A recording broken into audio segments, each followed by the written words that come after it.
बहुत छोटा सा वीडियो है, उपायों का जाल, जो उपायों का भ्रम जाल है उससे बचने में ही आपको काम आएगा। क्यों मैं उपायों का विरोध कर रहा हूं? देखिए, उपायों का कोई विरोध नहीं है, लेकिन उन उपायों के द्वारा जो आपने दिमागी रूप से संतुष्टि पाली ना कि ये कर तो रहे हैं, अब हो जाएगा, उस संतुष्टि का मैं विरोध करता हूं। क्या होता है ना, आप एस्ट्रोलॉजर के पास जाते हो, 5100 से लेके 51,000 तक आपसे दक्षिणा ली जाती है। उसके बाद वो फिर आपको 10-20,000 50,000 का अनुष्ठान बताएगा ना कि इस पंडित जी को बिठा के, ब्राह्मण को बिठा के, या स्वयं रोज 2 घंटे बैठ के जप कर लो, तो आप चिढ़ जाओगे। आपको लगेगा अरे इतना देने का क्या मतलब, उपाय ऐसा बताओ जो क्षण, जिससे उनको कुछ करना ही नहीं पड़े। आईएएस बनना है लेकिन आधे घंटे की रोज पढ़ाई में पास हो जाएं। अब ये जो खेल शुरू होता है उपायों का, वो 2 पेज का, 51,000 में आपको 2 पेज के उपाय तो चाहिए ना। तो वो जो 2 पेज के उपाय होते हैं उसमें कुत्ते की रोटी, गाय की रोटी, सूर्य को जल देना, चींटी को आटा डालना, मछली को दाना डालना, तथा कथित तरह तरह के उपाय। अब ये सारे उपाय अच्छे हैं, जैसे कि आप किसी करोड़पति से, आपका मतलब एक जनरल धारणा, जैसे किसी करोड़पति से आशा की जाती है कि भैया तूने इतना धन कमाया तो संस्थाओं को दान दे, मनुष्य हितार्थ, जीव हितार्थ कुछ कर। इसी तरह से प्रकृति जब आपको मनुष्य बनाती है, सर्वश्रेष्ठ कृति बनाती है, तब प्रकृति आपसे निश्चित कामना रखती है कि आप अपने से निम्नतम जीव, मनुष्य के अलावा समस्त जीव मनुष्य की तरह श्रेष्ठ नहीं है, उन जीवों के प्रति दया दिखाएं, वृक्षों का संरक्षण करें, चींटी जैसे छोटे छोटे जीवों के लिए भी अपने उपार्जित धन से कुछ उनको खाने को दें, कुत्ते को भी कुछ दें, गाय को भी कुछ दें। सूर्य जिससे आपको प्रकाश मिलता है उसके प्रति आभार प्रकट करें, सूर्यार्घ दें, चंद्रार्घ दें। समस्त ग्रह नक्षत्रों का जिनसे भी आपको कुछ प्राप्त हो रहा है, कम से कम जो आपको सामने स्पष्ट दिखाई देते हैं सूर्य चंद्र, उनके प्रति आभार प्रकट करें। तो ये तो मनुष्य मात्र होने की, मनुष्य योनि में होने की प्रमुख भावना ही है कि आपको बड़ों के प्रति आभार प्रकट करना, छोटों के प्रति दया का भाव दिखाना। लेकिन जब इन्हीं को उपाय रूप में आपको परोसा जाता है तो आपको लगता है आप कुछ विशिष्ट कर रहे हैं। क्या होता है ना कि रोज 9 बजे उठते हैं, 10 बजे उठते हैं, 12-12 बजे तक उठते हैं, कोई गुरु के कहने पर या माता पिता के कहने पर। जब आप सुबह 6 बजे उठ के सूर्य को जल डालते हैं तो ऐसा लगता है बहुत कुछ विशिष्ट कर दिया। देखिए, विशिष्ट है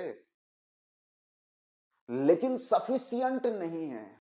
जब आप सुबह अपनी कार में बैठते हैं, ऑफिस जाते हैं, ऑफिस से घर आते हैं, जीवन इसी तरह से चल रहा होता है, या तो दिन भर आपका रील्स देखने में निकल रहा होता है, और फिर कभी ध्यान आता है किसी गुरु के कहने पर या माता पिता के कहने पर, आप कभी कुत्ते को उठ के बिस्किट डाल देते हैं ना, तो आपको संतुष्टि मिलती है।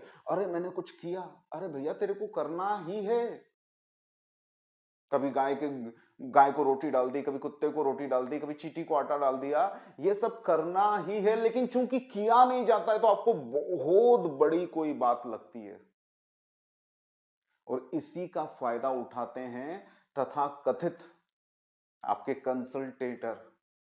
जो कंसल्टेंसी आपको मिलती है, आपको लगता है अरे यार ये तो मैंने कभी किया ही नहीं, जब से कर रहा हूं तब से अच्छा लग रहा है। अच्छा लगेगा, हृदय प्रफुल्लित हो जाएगा। जब आप किसी पेड़ के पास जाके शांति से 2 मिनट खड़े होंगे, उसको जल डालेंगे, दीपक प्रज्वलित करेंगे, हाथ जोड़ के प्रार्थनामय हो जाएंगे, हृदय प्रफुल्लित हो जाएगा।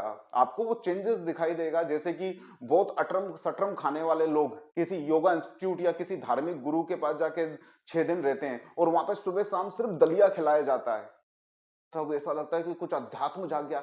अरे भाई, पूरा शरीर डिटॉक्सिफाई हो गया है, आपको अच्छा लगेगा। उसके बाद शुरू होगा अध्यात्म। ये सारी क्रियाएं आपको मन, कर्म और वचन से पवित्र बनाती हैं। अब आपको कुछ मूल करना है, ये डिटॉक्सिफाई। आपके हृदय में जीवों के प्रति दया जागी। आपने एक कुत्ते को देखा और उसको आपने बिस्किट खिलाई, रोटी खिलाई, जो भी खिलाना है। अभी इसमें भी बहुत बड़े गणित हैं ज्योतिषों के। आप ब्रेड खिलाओगे तो चूंकि वो भट्टी में से की जाती है, 4 दिन पड़ी रहती है, तो उसमें शनि और मंगल का प्रभाव हो जाता है। फिर वो कुत्ते को खिलाते हैं तो शनि, मंगल और केतु तीनों ठीक हो जाते हैं। ठीक है, हो सकता है ये सब भी होता हो, लेकिन मूल भावना पंच महाभूत यज्ञ में है। उन जीवों के प्रति दया दिखानी है। तो क्या ये उपाय छोड़ दें? नहीं, कीजिए। ये आपको डिटॉक्सिफाई करेंगे, आपके हृदय में प्रेम, आत्मीयता, सहृदयता, दया की और आभार व्यक्त करने की भावना जगाएंगे। और इस सुंदर हृदय के साथ जब आप आसन बैठा के हनुमान चालीसा, बजरंग बाण, ओम नमो भगवते वासुदेवाय, विष्णु का नाम, किसी का नाम लोगे, तो वो सुंदर प्रफुल्लित हृदय जो अब दया से और आभार से भरा हुआ है, थैंकफुलनेस जिसके अंदर है, उससे जब चांटिंग होगी तो धीरे धीरे आप स्थिर हो जाओगे। मूल तो ग्रह साधना ही है, ग्रह शांति ही है। उसको पूरी तरह से मिटा के तथाकथित ज्योतिषियों ने पूरा का पूरा दामदार कुत्ते को रोटी और गाय को रोटी में डाल दिया है। मैं इसका विरोध नहीं कर रहा हूं, फिर बता रहा हूं, मैं बता रहा हूं ये जाल है, क्योंकि इससे आपको मूल चीजों से, मंत्र जाप से, मंत्र की साधना से रोका जाता है। इसी में संतुष्ट कर दिया जाता है। आप लेके गए मेरे बच्चे को आईएएस बनना है किसी इंस्टीट्यूट में, और वो आपको तथाकथित बोलते रोज 15 मिनट बैठ के ये कर लेना वो कर लेना, तू आईएएस बन जाएगा। ये नहीं हो सकता ना। हाँ, थोड़ी देर बैठ के तेरे को पहले कंसंट्रेट करना, ध्यान करना, मन को फ्रेश कर लेना, उछल कूद एक्सरसाइज करके ब्लड सर्कुलेशन ठीक कर लेना, और फिर आसन पे बैठ के अपना पढ़ने लगना। अब हो क्या रहा है ना, तुम्हें बोल दिया कि तुम थोड़ी देर एक्सरसाइज करो, थोड़ी देर ध्यान करो, इतने में तुम आईएएस बन जाओगे। वो तो छोड़ ही दिया बेटा, बैठिए तेरे को अब पढ़ना है। इन उपायों से आप डिटॉक्सिफाई होते हो, और फिर आती बारी साधना की। वो आप करो, आप किसी से कराओ, वैदिक नियमों को अपनाओ या साधनात्मक जीवन को जियो, उसके बाद आपकी ग्रह शांति होने लगेगी, ऐसा मेरा मानना है। अब आप बात आती कि रत्नों का क्या करें, इनका क्या करें, सब काम करते हैं, लेकिन उसकी एक प्रोसेस है। अगर रत्नों का जो विज्ञान है, जिसको बोला जाता है कि ये रत्न पहन लो और ये वाला ग्रह ठीक हो जाएगा, और उसको यूं ही आपको लाख 2 लाख या 1000 2000 में बेच दिया जाता है। आप सोचिए, जिस पुरातन संस्कृति से उठा के ये रत्नों का उपाय बताया जा रहा है, उस समय जो राजा होते थे उनके मुकुटों में, उनके हाथ के अंदर पहने जाने वाले कंगनों के अंदर रत्न ही जड़े होते थे। तो उस समय ज्योतिषी आगे बोलता होगा, राजा साहब आपने ये जो मुकुट के अंदर नीलम जड़वा रखा है ना, इसको तुरंत निकाल दीजिए, आपका राज खत्म हो जाएगा। ये जो चूड़ा मणि के अंदर आपने हीरे डाल रखे हैं ना, आपका शुक्र खराब है, शुक्र मार्गेश है, इसको तुरंत उतारिए, नहीं तो आपका नाश हो जाएगा। रत्नों की प्रोसेस भी मंत्रों से जुड़ी है, उस मंत्र को पूरा निकाल के फेंक दिया, क्योंकि तथाकथित मॉडर्न जनरेशन को लगता है क्या मंत्र जाप वगैरह, वो बड़े सुंदर सुंदर पेंडेंट गले में डाल लेते हैं, या अंगूठियां रिंग्स पहन लेते हैं, या कड़े पहन लेते हैं।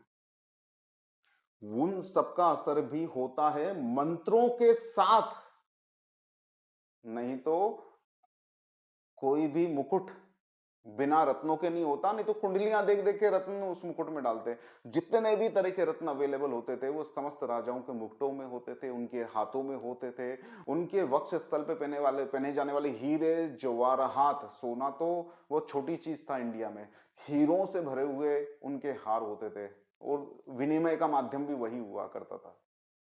पुनः मैं आपसे कहना चाहूंगा, सब ठीक है, लेकिन इस जाल में इस तरह से मत उलझ जाना कि मूल भावना खत्म हो जाए, मूल बात खत्म हो जाए, जो कि थी मंत्र, ध्यान, साधना, हवन, यज्ञ।